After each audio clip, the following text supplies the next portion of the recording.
a los tres el haber permanecido hasta este momento. Sé que es un poco complicada la hora, pero gracias por estar acá y escucharnos. Bueno, primero comenzar diciendo que estamos de acuerdo con que la educación es lo más importante, que es lo esencial para que el país salga adelante, y estamos comprometidos con la buena educación, ¿no? La educación de calidad. Lo dijeron algunos congresistas y me parece que es bueno decir que nosotros opinamos exactamente lo mismo. Así que por ese lado creo que vamos bien. Aprovechando, congresista González, le quería comentar, usted nos dice, ¿no? Los colegios de clase A, bueno, usted ha dicho que sus hijos están en un colegio de clase A y que le suben la pensión y ahí dicen, no, se la van a agarrar con mi hijo, mejor no reclamo. Bueno, yo le puedo asegurar que nuestros colegios, uno, reclaman y dos, se van. Por eso es que yo decía, y lo mencioné porque está como una problemática justamente del proyecto de ley que usted ha presentado, el hecho de que se suben de manera discriminada. Y por eso mencioné que no, por lo menos en Innova Schools y seguramente en varios de los colegios presentes, de las representaciones que están acá, no son de manera indiscriminada ni tampoco sin pensar. Son subidas planeadas, y planeadas sobre la base de ¿qué? Sobre la base de inflación, que hecho se pasó, en nuestro caso al menos, los padres lo saben desde que matriculan a sus hijos el primer día. Tenemos este documento que se firma y ahí se dice, por si acaso, se va a incrementar la pensión de acuerdo a la inflación anual o de acuerdo, bueno, si es que hubiera algún tema de país que se realizara, ¿no? Que ocurriera. Pero bueno, lo que voy es que esto es algo que sí los padres conocen desde un comienzo, que es estudiado por nuestra parte, y cuando se informa, siempre se trata de informar lo antes posible, y no solamente se informa, sino que además se generan reuniones en el colegio y se explica la razón. ¿Y por qué lo hacemos? Porque nosotros queremos retener a nuestros alumnos. También nos interesa que nuestros alumnos no se vayan. Pero también porque se incrementa, aparte por la inflación, porque también nos cuesta un montón retener a nuestros buenos profesores. Hoy en el Perú, y ya lo dijeron con cifras, existe una escasez de buenos profesores. Y por lo tanto, nosotros no solamente trabajamos en traerlos, sino en capacitarlos y en retenerlos. Porque claro, traemos a un profesor que quizás no tiene mucha experiencia, ¿no? Comienza como asistente, va escalando porque va, no sé, ganando títulos, ganando capacitación. Claro, pasan 2 o 3 años y se va. Y no es lo que queremos, todo lo contrario, queremos que se queden. Y de hecho nosotros sí tenemos a nuestros profesores en planilla y saludamos la fiscalización que puede hacer el gobierno al respecto. Nos encantaría, realmente. Creo que eso también tiene que ver un poco con el tema de la informalidad que tiene el país. Existen muchos sectores que tienen a sus trabajadores de esta manera, pero lo que tiene que hacer el gobierno, más allá de sobre legislar, lo que tiene que hacer es fiscalizar. Y cada vez que ha ido el Ministerio del Trabajo le hemos abierto las puertas del colegio, le hemos dejado hablar con nuestros profesores, porque nosotros sí cumplimos con esa parte. Igual con cualquier otra norma que no se esté cumpliendo, ¿no? Tanto la fiscalización del Ministerio de Educación como la fiscalización de Indecopi o del Ministerio de Trabajo. Pero bueno, una cosa que también no quería dejar de decir es que sí se dice en el proyecto de ley el tema de del cobro proporcional. Yo sé que no está en la literalidad ¿cómo se llama?, del proyecto de ley, de la modificación del artículo 14 que se está proponiendo. Sin embargo, la exposición de motivos, simplemente comenzando en el punto B, se dice que se establecen los cobros y que solo se pagará una parte proporcional al servicio brindado. Esa es la parte a la que nos referimos. Si bien no es cierto, no está en la literalidad del artículo, está en la exposición de motivos, y sí nos preocupaba, por eso que varios lo han mencionado, respecto a que sí, pues un servicio educativo es un servicio anual, nuestros costos son anuales, pagamos impuestos, pagamos la luz, pagamos los servicios, y obviamente también necesitamos que los costos del servicio educativo respondan a todos estos gastos fijos anuales que tenemos.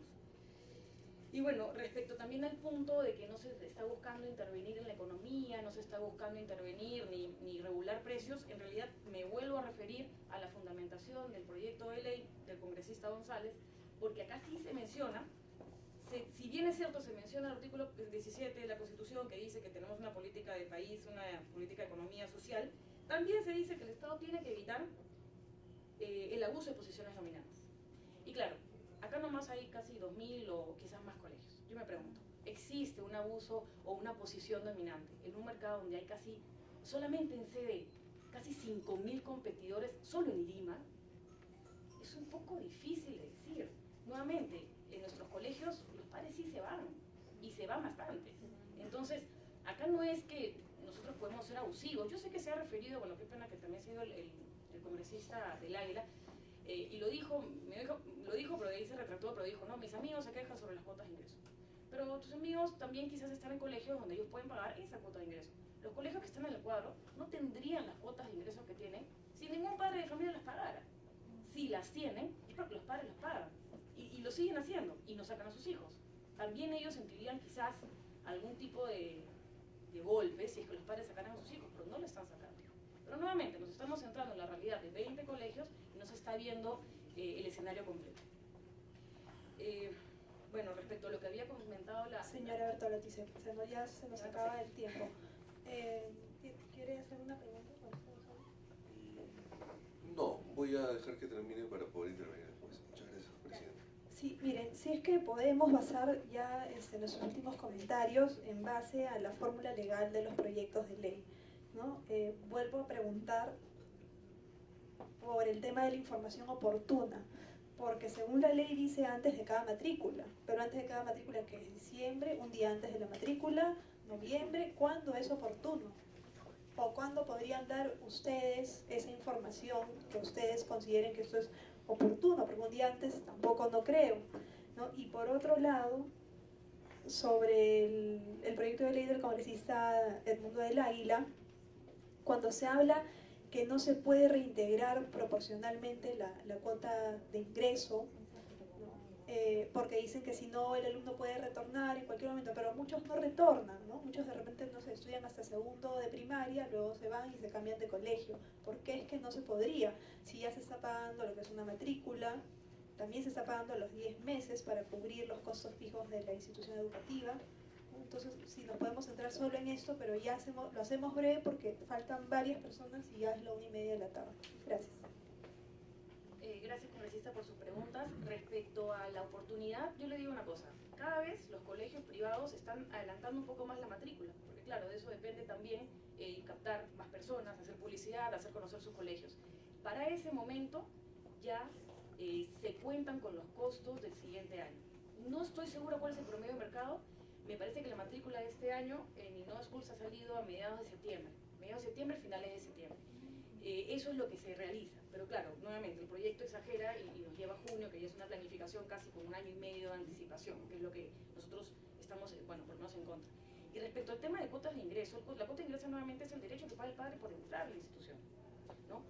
No todos los niños, o sea, anualmente cada centro de estudios recibe la cuota de ingreso de los niños que ingresan ese año, no de todos, porque eso ya se pagó. Entonces, y con ese dinero que se hace, ya lo dijeron antes, infraestructura, innovación.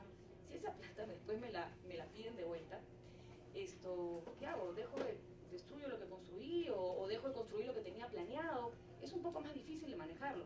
Y nuevamente, sin contar que tenemos también un tema de morosidad grande, que nos obliga a hacer que muchos padres lo que hacen es irse a finales de año sin pagar nada. Entonces, lo que conversábamos ya de manera un poco más interna, pero igual lo menciono, es ahora los padres no solamente se van a ir a final de año sin pagar, sino que además nos van a pedir la devolución de la cuota de ingreso. Y eso es bastante, o sea, nos pone en una situación bastante complicada. Eso es lo que por favor les pedimos que analicen. Ya, en esto también sale otra pregunta. ¿Quién verifica que realmente el colegio está invirtiendo en infraestructura e innovación? Doctora, lo realiza los mismos padres de familia. Los mismos padres de familia tendrían que ver, a ver, nuevamente, no estamos hablando de la posición de los colegios dominantes donde todos los padres quieren que sus hijos estén. Estamos hablando de un mercado donde existe muchísima competencia. Si mañana más tarde me suben más de lo que yo puedo o me suben y no hacen nada, el padre se va. Se va. Nos pasa a todos. Entonces, ¿quién es el mejor controlador de estas cosas? Del servicio que te brindan, quien lo recibe, que es el padre de familia. Muchas gracias. Quería la señora Sánchez. Sí, quería aclarar. Lo que dice la ley es que dice que tú debes informar al finalizar el año escolar y durante la matrícula. ¿Ese es el código de procedimiento? No, el código, sí, antes de finalizar el año escolar. Si usted lee acá, el artículo 14 dice antes de cada matrícula, no dice al final del año escolar. Por eso es que viene mi pregunta. El código. En el artículo 14. Perdón, el artículo 71 del código, ¿me permite?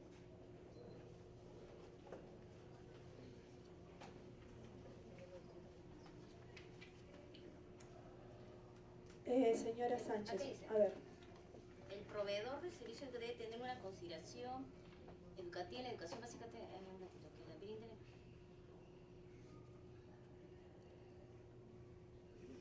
Dice que se le informe antes de que se inicie el proceso de contratación sobre los documentos, certificaciones, que se me declara evidencia sobre la naturaleza. Los centros y programas educativos, antes de finalizar cada... Presidenta Paloma, el artículo 75 del Código, ¿qué dice? Los centros y programas educativos, antes de finalizar cada periódico educativo y durante el proceso de matrícula, están obligados a brindar en forma veraz, suficiente, apropiada y por escrito al consumidor información sobre el monto, número y oportunidad de pago de las cuotas o pensiones del siguiente periodo educativo, así como la posibilidad de que se incremente el monto de las mismas. Estoy hablando del Código de Protección al Consumidor. Gracias. Como habían Gracias. hecho referencia a la ley, es que nos habíamos ido al artículo de la ley. Tiene la palabra el señor Jorge Camacho. Muchas gracias. Seré breve también. Primero quisiera explicar el tema de la cuota de ingreso, que creo que es el punto que se está tratando, y explicar que es una garantía no solamente para el colegio por cumplir la vacante, sino también para el padre de familia. No nos hemos puesto a analizar qué pasaría si se le puede devolver y un colegio dice, ¿sabes qué? Ahora ha venido una persona, no sé, más importante, o que a mí me parece que debería estar en mi colegio, y le dice, toma tu plata y te vas, y perdiste la vacante. Eso no nos hemos puesto a pensar. Que podría, entonces ahorita la cuota de ingreso cumple un rol también de garantía de los derechos de los padres de familia y también de dejar pues estas vacantes libres, como les explicaba al comienzo, a los demás padres de familia que están postulando a esos colegios. Yo solamente quería comentar que con respecto a la oportunidad y la información, los usuarios del servicio son los que son los más interesados en que esto se dé de la manera oportuna. Un padre de familia en diciembre, a más tardar, está esperando esa información para poder tomar decisiones. Y eso es algo que creo a veces cuando uno legisla pierde de vista que hay el consumidor que es el más fiscalizador que la misma ley o que la misma UGEL. Entonces, yo creo que la oportunidad, tal como se está dando ahora, por eso es que creo que no hay que cambiar lo que ya está puesto, porque funciona y funciona bien. Y le permite a los padres de familia tomar las decisiones necesarias para poder ver qué es lo más oportuno para su economía familiar. Y con respecto, insisto, en eso de la cuota de ingreso, me parece a mí que generaría muchos más problemas de lo que ya se tienen, porque generaría pues muchos más reclamos ante Indecopi, que es lo que quería comentar.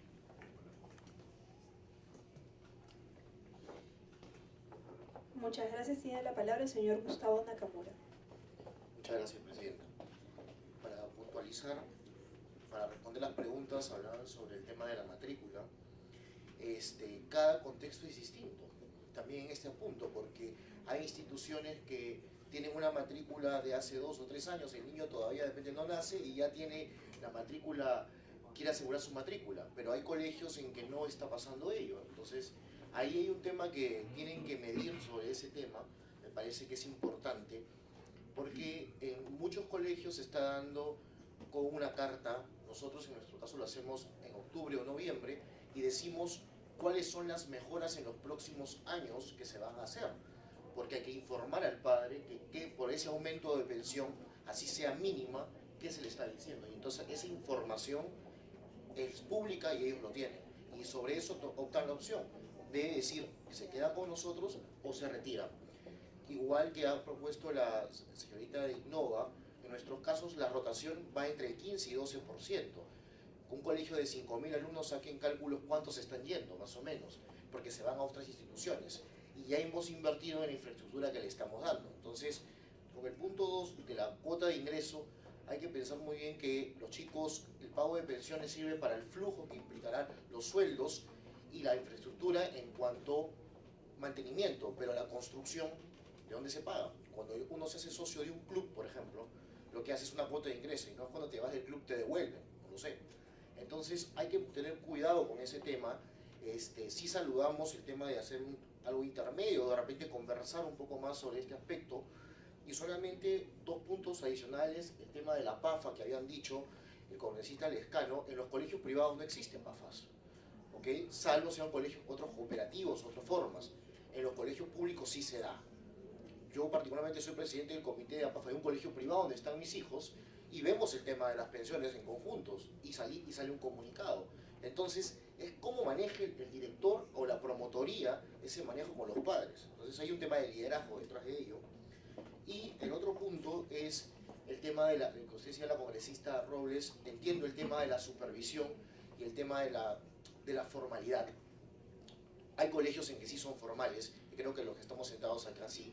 Hay un porcentaje que no son formales, y es tarea del Ministerio de Educación entrar a tallar mucho ahí, y desde ahí los alentamos. ¿Por qué no hacer alianzas público-privadas, no en el sentido APP, sino que los estudiantes de colegios privados y públicos se relacionen en distritos que tienen, o en regiones? ¿Por qué no hacer otras iniciativas dentro de leyes o cosas de ello para que las capacitaciones sean conjuntas? El Estado invierte mucho en capacitación, hoy por hoy en la capacitación de directores, por ejemplo, muchos millones, y nosotros necesitamos también ese tipo de capacitaciones, o traemos especialistas y compartimos.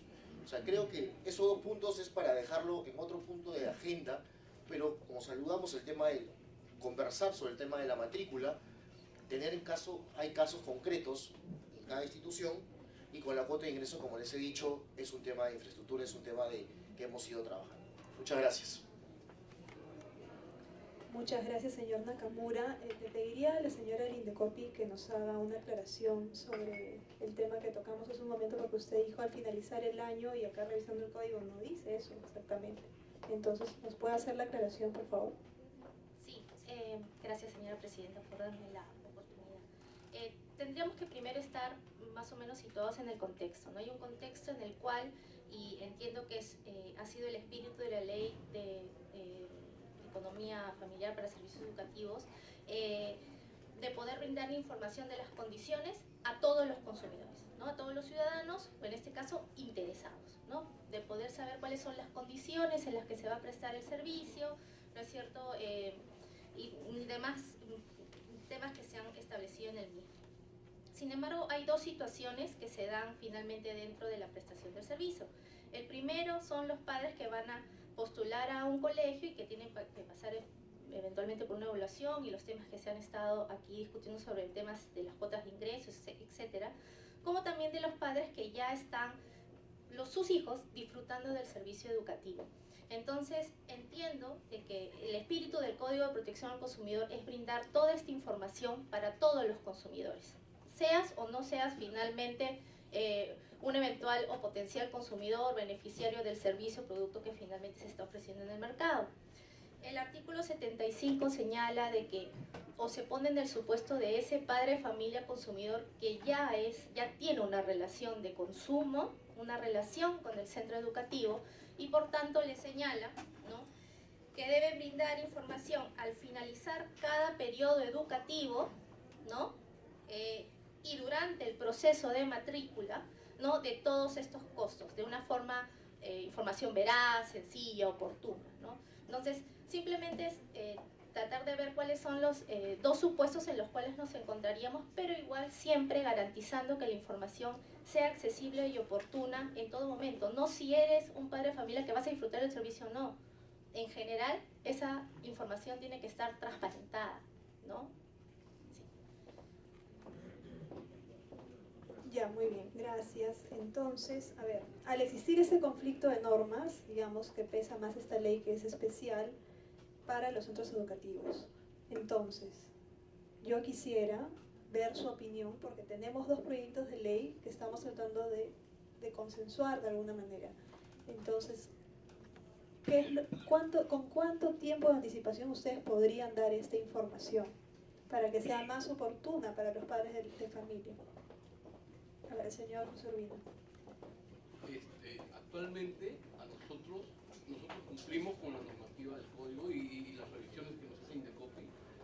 Hace revisiones inopinadas, y inclusive lo ha hecho el Ministerio y lo ha hecho la ley.